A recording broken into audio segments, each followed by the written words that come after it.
asambleísta Viviana Bonilla. Buenos días, gracias por venir, asambleísta. No hay que dar muchos detalles porque ya es un tema público, usted ha sido llamada a juicio. Entiendo que por el amparo de su condición de asambleísta seguramente puede defenderse en libertad. Sin embargo, de lo cual le pregunto, ¿cuáles son los argumentos que usted tiene para decir, como ha dicho, que no tiene ninguna responsabilidad? Gracias, Jimmy, por la entrevista. Buenos días con todos. Un saludo también a las personas que nos están escuchando. A mí me parece importante hacer una reflexión inicial acerca de lo que pasa en la justicia actualmente en nuestro país.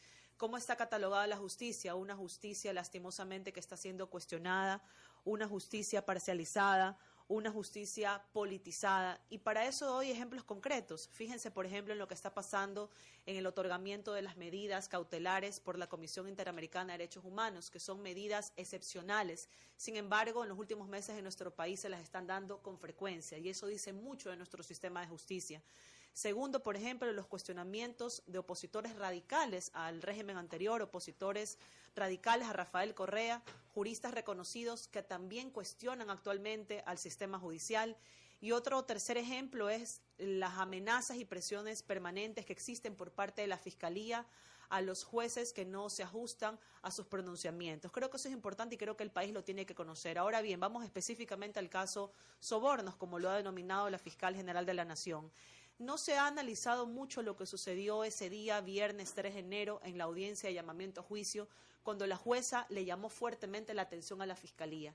Y le llama fuertemente la atención por dos razones. Por un proceso desordenado, pero se le está llamando la atención a nada más y a nada menos que a la Fiscal General de la Nación. Y lo más grave es que le llama la atención porque le dice que el proceso no ha guardado y no ha respetado el principio de objetividad. Y eso es gravísimo.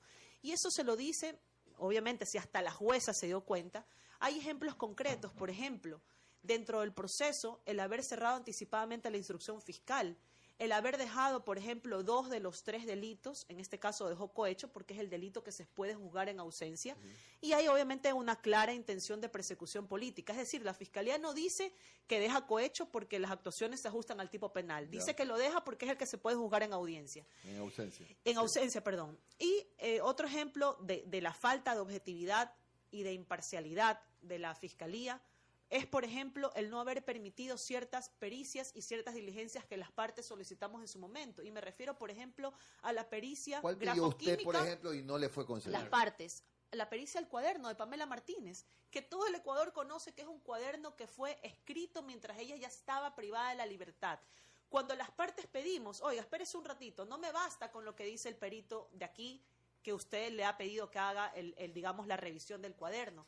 Queremos un perito extranjero, un perito que se dedique específicamente a esto para que determine la fecha en que fue escrito el cuaderno, que eso es algo sustancial en el proceso.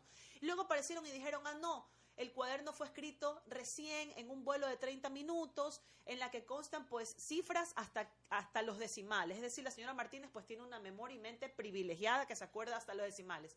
Pero más allá de eso, no es posible que dentro de este cuaderno que ha sido forjado, que definitivamente es una prueba que es evidente para los ecuatorianos que ha sido amañada por parte de la Fiscalía, en el que ha participado la señora Martínez, ¿para qué? Para que ella quede en la impunidad de los delitos que ha cometido, para tratar de minimizar su sentencia al incriminar a otros altos exfuncionarios del régimen anterior. Vamos específicamente al caso de Viviana Bonilla. ¿Qué pasa en mi caso, Jimmy y compañeros y los que me están escuchando? Voy a ser y soy la única procesada en la historia del país que está siendo juzgada por un delito cohecho en este caso, por haber sido candidata a la alcaldía de Guayaquil en el año 2014 y además en una elección que perdí, que es público, que saben que perdí la alcaldía de Guayaquil. ¿Cuáles son los indicios de la Fiscalía? La Fiscalía habla en general del proceso, 800 indicios tenemos. Y claro, el que escucha eso dice 800 indicios, pues deben de haber pruebas contundentes. Claro, algo de haber. Audios, claro, pues algo de haber. Revisando las pruebas, en la mayoría de los casos, y en mi caso, nombramiento como gobernadora, eso es un indicio para la Fiscalía. Mi nombramiento como asambleísta en el periodo anterior, mi nombramiento como secretaria de gestión de la política, les faltó pedir la copia de cédula, la copia de licencia para que también se convierta en indicio, pero ya vamos quizás a lo más sustancial. Yo era candidata, es decir, no era funcionaria pública y eso tiene que quedar absolutamente claro, entonces no se ajusta por ningún lado es decir, el tipo usted no penal. usó recursos públicos para su campaña. en lo absoluto. Además, Jimmy, en la época en que yo fui candidata y actualmente, los candidatos no tenemos obligación de conocer de dónde vienen los fondos de la organización a la que estamos representando. Es decir, si los fondos el día de mañana en un proceso objetivo, en un proceso penal adecuado, se establece que hubo ciertos aportes no declarados, eso se lo tiene que ver en un proceso. Pero yo como candidata, ¿cómo puedo saberlo? Yo como candidata confío en la organización a la que represento, que en ese tiempo fue Movimiento Alianza País, y tanto es así que recién ahora en el Código de la Democracia se introdujo una reforma en la que existe la obligatoriedad del candidato de conocer de dónde vienen los fondos. Ergo, en mi época no existía esa obligación por ese lado. Por otro lado, no ocupé cargos de ejecución de obra pública, porque se habla obviamente de haber entregado contratos para favorecer a grandes contratistas del Estado a cambio de dinero. ¿Cuál fue mi cargo antes de ser candidata a la alcaldía? Fui gobernadora de la provincia del Guayas. No se ejecuta obra pública. Y alguien puede decir, bueno, Viviana, de pronto entonces no se otorgó un contrato antes, sino después. ¿Cuál fue el cargo que ocupé después?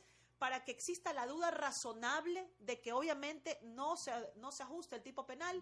Fui secretaria nacional de gestión de la política, tampoco se otorgó obra pública, es decir, no roté en ningún cargo en la que se haya otorgado algún tipo de contrato o beneficio. Y también se dice, no, es que existieron aportes ilegales. El propio CNE, Jimmy, el propio CNE, que además fue un Consejo Nacional Electoral designado por un transitorio opositor abiertamente al gobierno anterior, estableció que no existieron aportes ilegales. Y ahí tiene la Fiscalía un gran problema, porque en el proceso no sé cómo va a sustentar el tema de aportes ilegales si el Consejo Nacional Electoral ecuatoriano estableció ya que no hubo. Entonces creo que esos son temas que deben de llamar la atención a la ciudadanía. Y fíjese usted, la actuación de la Fiscalía en los últimos días, que no impugna ni la Fiscalía ni la Procuraduría, y esto también es gravísimo y lastimosamente no se le da la relevancia que amerita, no impugna el auto de sobreseimiento de Cai Rungwo, que era el mandamás de Sinohidro, que fue el que según la Fiscalía aparecen fuertes indicios de que habría participado en un cohecho. Entonces, si lo deja fuera la jueza y no impugna la Fiscalía ni la Procuraduría, que fueron los que presentaron la acusación particular y han presentado disque los indicios, ¿por qué no lo hacen? Porque obviamente Cai Rungwo, que está vinculado a Sinohidro, fue el que entregó estos millones a Recorsa, que está vinculado con el tema India Investment. O sea, el tema es clarísimo. Si quieren realmente investigar si hubo aportes ilegales en la campaña del 2014, ¿por qué no se investiga la campaña de la reelección de Augusto Barrera, de Baroja, de Granda, de Troya? Gente que estaba a la reelección, gente que sabía que tenía la posibilidad de ganar, no una campaña de Viviana Bonilla, que sabía que yo estaba en desventaja frente a Jaime Nebot, y no se iba a armar toda una estructura criminal para disque vencer al... ¿Por qué presume usted? ¿Por qué se la dedican? Perdone, ¿cuál es su presunción? ¿Por qué siendo que no existen esos elementos a los que usted señala para involucrarla y pretender enjuiciarla? ¿Por qué? O sea, ¿qué hay detrás de todo esto? ¿Por qué contra usted? Bueno, yo lo que creo es que primero quieren obtener mi curul en la Asamblea Nacional. El movimiento morenista, el movimiento Alianza País, el bloque morenista en la Asamblea es un bloque débil y necesitan más gente para poder, digamos, tener más fuerza dentro de la Asamblea. Y creo yo también, y habría que preguntarle esto a las personas que han mentido descaradamente en el proceso, por ejemplo, la señora Martínez, ¿qué le dijeron a ella? ¿Qué le ofrecieron a cambio de vincular e incriminar a ciertas personas? Pero Viviana, ¿quién es su alterno? El señor Coyahuaso. Él no es de las filas de la Revolución Ciudadana. No ha tenido una posición, digamos, cercana al bloque de la Revolución. Sin embargo, pues cada asambleísta entre el principal y el alterno son responsables y deciden por sus actos y sus votaciones. ¿Cuáles son los siguientes? Desvanecer rumores que circulaban en los corredores de la Corte Nacional de Justicia. Diana Salazar, fiscal general del Estado, explicó por qué decidió llamar solo a 30 testigos, cuando habían sido convocados 160, como prueba testimonial en la investigación por cohecho. Porque con esos 30 tenemos la suficiente prueba para confirmar la teoría del caso, que se trata de una estructura criminal, no lo ha establecido la Fiscalía, sino una perito técnico-científica que operó entre el año 2012 y 2016 bajo la modalidad de cruce de facturas y en efectivo recibían sobornos a cambio de que se entregaba por parte de las empresas de ser beneficiarias de contratos. Al cumplirse el 7º día de la audiencia, la Fiscalía culminó con la presentación de la prueba testimonial y documental. Estamos hablando de millones de dólares que se fueron utilizados en la construcción de vías, ¿por quiénes?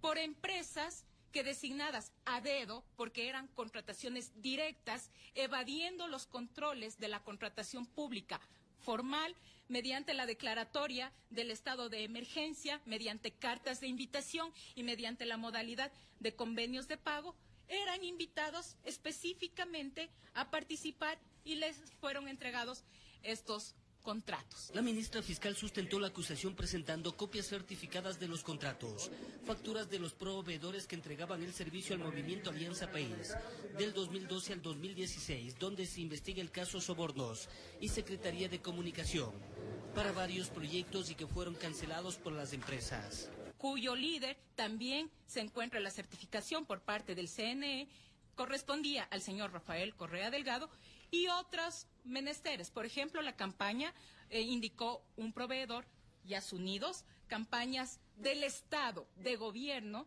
que fueron cancelados por empresas, reitero, y los 9 contratistas más. Prueba documental que fue puesta en manos de los defensores de los procesados para que puedan objetar de ser el caso. Absolutamente vaga, impertinente, inconducente. Las pruebas que ha presentado se resumen apenas a una décima parte de lo que decía. El líder de Concertación, César Montúfar, presentó ante la Fiscalía una nueva denuncia por el presunto delito de concusión en contra del vicepresidente Jorge Glass. Acompañado de coidiarios, llegó César Montúfar, presidente de Concertación, a la Fiscalía General del Estado, donde presentó una nueva denuncia penal en contra del vicepresidente Jorge Glass por el presunto delito de concusión. Según Montúfar, habría 2 nuevos elementos para vincular al segundo mandatario en el caso Caminosca, empresa acusada de entregar supuestos sobornos a varios funcionarios del país. El hecho de que no solamente el vicepresidente habría recibido recursos para su uso personal, sino también $60,000 para la campaña electoral del 2013. Y en segundo lugar, un esquema de corrupción organizado del que el señor vicepresidente habría sido parte. Estos elementos, según el ex candidato a la Asamblea Nacional, son determinantes para que el vicepresidente sea relacionado en los procesos legales del caso antes mencionado. Para que él sea formulado cargos, se llegue entonces a la instrucción y por lo tanto este proceso puede avanzar. También solicitó a la Fiscalía la comparecencia de directivos y exdirectivos de la empresa Caminosca que podrían aportar con más datos en las investigaciones. Respecto a las declaraciones del vicepresidente Jorge Glass de pedir que se declaren estas denuncias como maliciosas y temerarias, Montúfar desafió al segundo mandatario a que realice esa solicitud. Él tiene todo el derecho de hacerlo, que lo haga, yo le desafío a que lo haga, porque en realidad aquí en el Ecuador el país requiere verdad. Esta es la segunda denuncia que presenta Montúfar contra el vicepresidente. La primera la realizó en febrero pasado por delito de peculado. Informó Priscila Cadena. Si es con los 2 fuertes, ya se quedan solo los correístas, ya les puedes acusar a los correístas de delincuentes. No, creo yo que hay que apurarse demasiado, veamos cómo están. La primera cosa, no negocien nada, no den nada gratis, porque no les van a pedir más. ¿Cómo vas a ceder todo?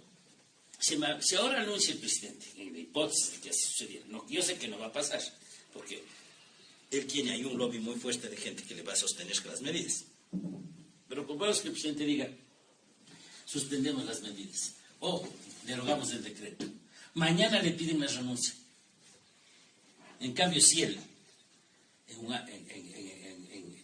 abriendo el diálogo delante de la prensa, y la prensa va a ser aliada, porque la prensa no quiere tumbarle al presidente. El rato que ya tienes a los 2 altos jefes, a la CONAI y al FUD, ya se quedan los correístas solos. Ya quedan los delincuentes solos. Yo no tengo miedo, personalmente. Yo si viviera en el gobierno no lo tuviera. Yo, el gobierno, ya hubiera hecho varias maniobras para engañarles. Para ver hasta dónde da. No tienen ninguna capacidad, hasta bien. El problema además es que todo esto le favorece a Correa. Si pues estoy preocupado. No, a mí qué me importa. El problema es que finalmente la caída le favorece a él es el que acumula todo. Él va a capitalizar. Sí, el capitalismo.